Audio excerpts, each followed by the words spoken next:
Hi, I'm Josh. This is the Citystead, and well,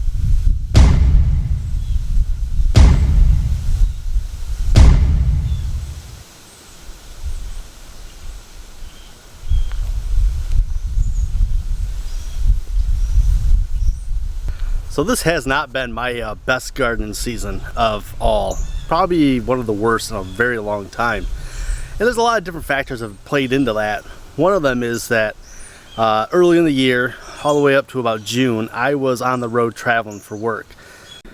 Am I the only one who, when they check into a hotel, go over to the nightstand to make sure that the Gideons are doing their job? I don't really know who the Gideons are, but I know they have a job. I know their job is to make sure, what the heck, that something is in this drawer. So, let's check it out. What? Mormon? Oh no. Oh no. What happened to the Gideons? What happened to the Gideons? Let's check this other one. Oh, good news. They were here.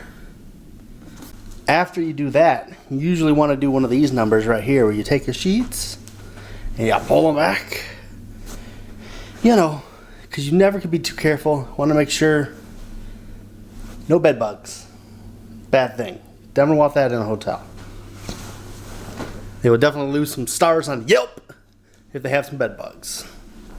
So when I travel, it's normally a trip out of town and it lasts, you know, a week. I come home for a weekend and I'm back out of town again. So it's very rough to try to get things set up and ready to go early on in the season to really set ourselves up for success. So I've been fighting that this whole time, and then with being out of town also comes the fact that when I am back in town, you know, my wife needs my time and my children need my time. So there's not really a whole lot to spare to get this garden going. We did what we could, worked as hard as I could, as many hours as I could, and I got somewhere with it. It's not as successful as it has been in the past, but it's just been a bad year all around. So you guys all remember how it rained for what seemed like 100 days in a row.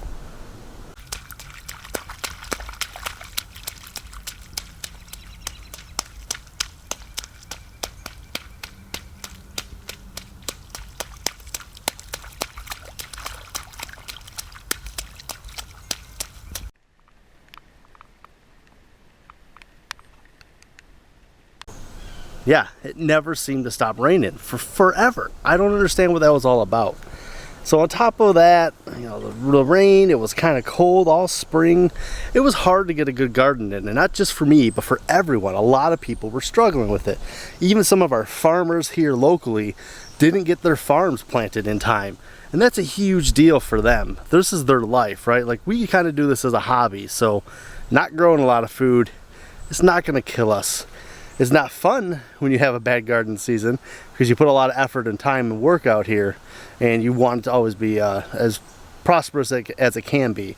Now, we're finally getting into it. We're like toward the end of July here.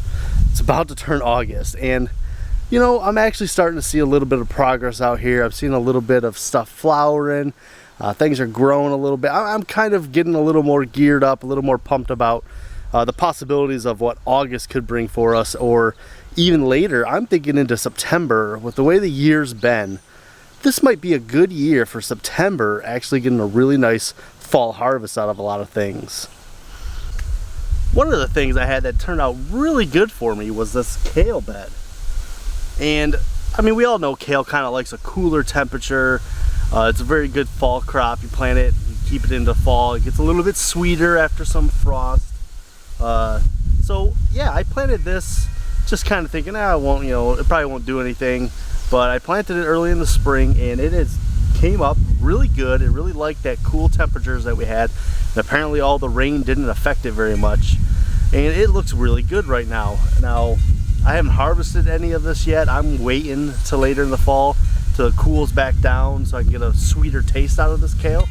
But this is an example of something that actually worked really well for us this year, where, you know, when we had other failures, this was something that is kind of going really good for us, and I'm looking forward to harvesting out of this come later on this year.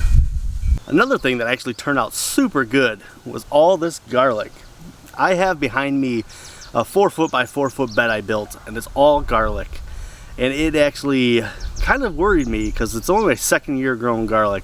The first year I had sprouts before the snow came and the cold and the winter, and in the spring we had our bulbs, and I was like, okay, cool, this is an easy enough crop to grow.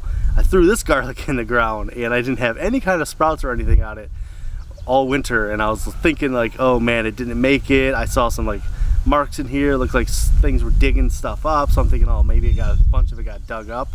But lo and behold, come spring, those cooler temperatures, this stuff just shot up and thrived, and it was really good. I actually have another bed of it because I kind of went overboard on the garlic. It was so easy to grow, so successful last year, and so good that I was like, I'm going to plant a little bit more this year, and I definitely went overboard, and I planted, I would say, 3 times as much as I did last year. So we might have a humongous garlic harvest this year, but this is a crop that did really good for us. Even on this terrible bad year of gardening, I can at least look back and say, hey, we had a good garlic that year. So back on the failure side of things, this is the zucchini bed. So you can see there's a couple little plants in here, teeny tiny plants. They should be much bigger right now, but we did get we're off by a month at least, and plus probably a couple extra weeks of me not being able to plant. But I do have a couple in a different area that are actually much bigger and thriving a lot better than these are.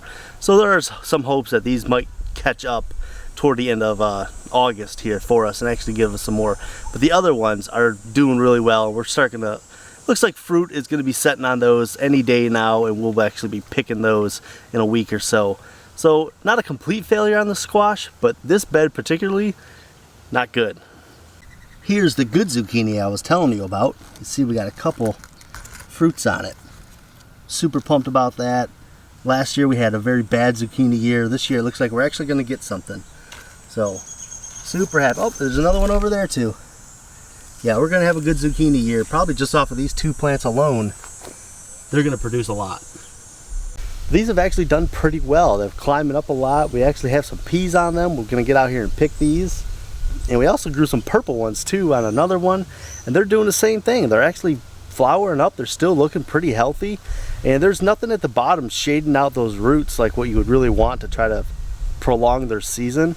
So kind of a surprise to me, but the peas have actually done fairly well in this heat, being that they've only grown in the pure heat and not the actual cooler weather that they prefer. Now I know that the kids are absolutely going to be super excited about this. One thing I tried to make sure to do this year was plant Cuckoo Melons, and plant them somewhat early because they did have a long time to get established and going, but once they do, man, they take off. You can kind of see this whole thing here. That's 4 Cuckoo Melon plants. 4. Cover this whole trellis, and it's actually all the way up. It's about to make the curve over the top, and it actually has a ton of little fruit on it right now. And some of these are ready, some of them are probably another week. But the kids are going to be super happy about this, and this has been an interesting success.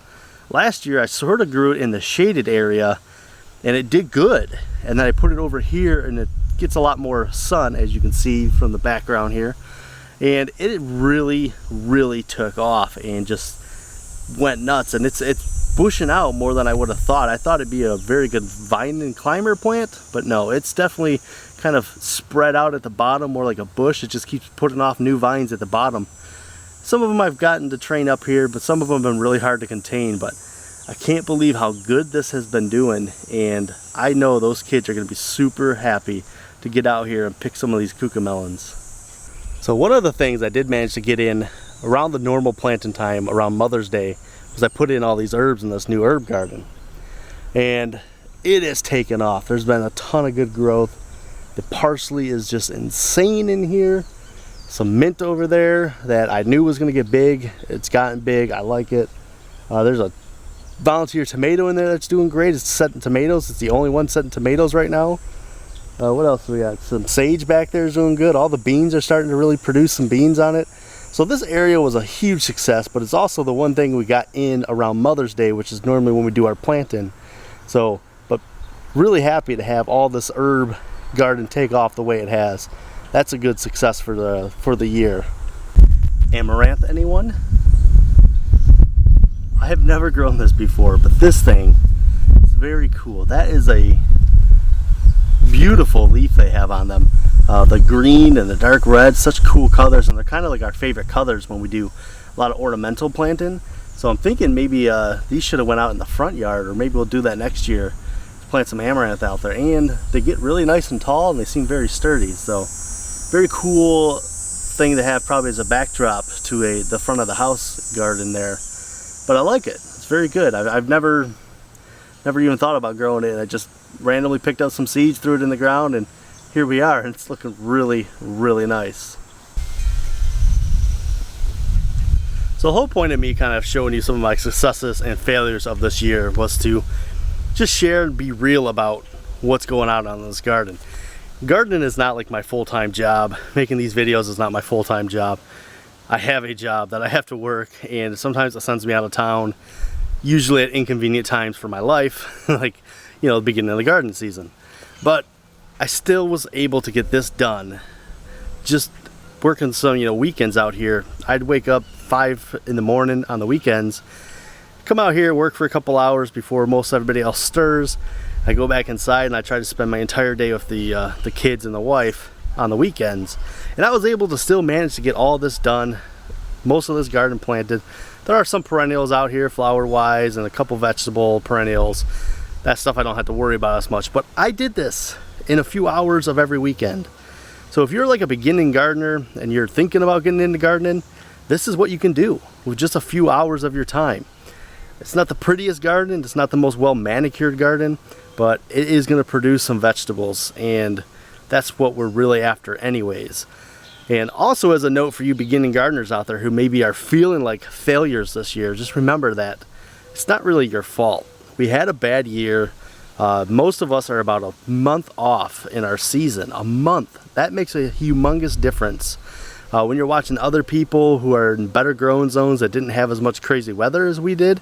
I mean, we're up in Michigan. We're like zone 6. So anybody up in that northern area knows we had just a bad, brutal winter, and then, you know, the long, cold, damp spring really changed our conditions and really pushed our garden season off. So it's not necessarily your fault if your garden's not doing good. No matter how many rules you'll follow and all that, this year was kind of a fluke year. A lot of things got thrown out there.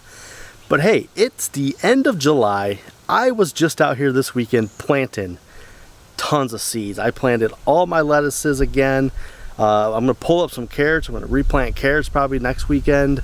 I planted, what did I plant? Some okra. I planted some squash. I planted just a bunch of stuff. I was looking at it. I got about 90 days, it looks like, to the first average frost. I kind of think, like last year, we're going to have a longer season. So if you're thinking that you can take a chance on some seeds, I mean, I got a lot of packets of, they're like 99 cents each, right? So for me, throwing in, you know, a few extra seeds here and there, it's not gonna break the bank or anything. So I'm doing it. I'm gonna give it a shot. I'm gonna give it a try, and I'm gonna hope that, like last year, we have a really long kind of winter, a little warmer fall than usual. I mean, last year I was looking at some video and pictures, and I picked okra in October. Early October, I was still picking okra. So if we can have that kind of year again this year, with what I did have planted in the beginning of July and what I planted now, we're talking 2-3 solid months of growth. We might be able to do something with that, you know.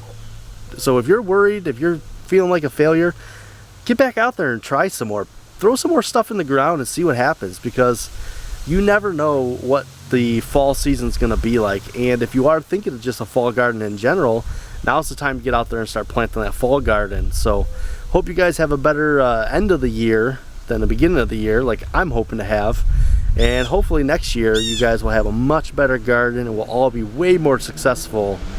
And that's all I got for you. See you in the next one.